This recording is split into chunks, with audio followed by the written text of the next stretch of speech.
गाई को आम शास्त्र परंपरा गोमाता गाव विश्व माता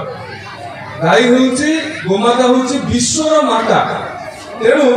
जिते आपण गोपालन करुँच भाविले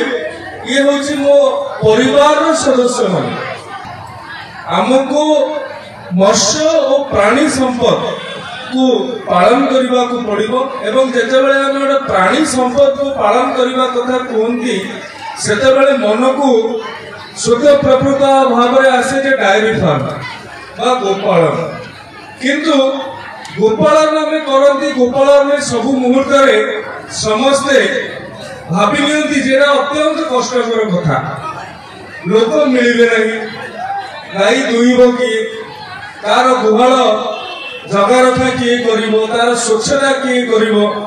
आम तो दुई चारोटी गाई कथा कहूना आपण मैंने जानिक आश्चर्य हे अनेक मातृशक्ति ये उपस्थित अच्छा मु निकट अतीत गुजरात जाइली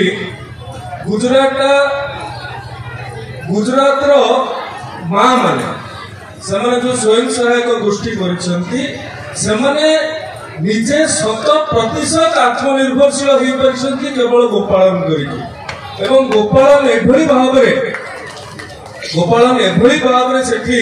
सफलतार सहित संपादित है अमूल भाया कंपनी से बाहर की सारा भारत नुहे विश्व में अनेक जगह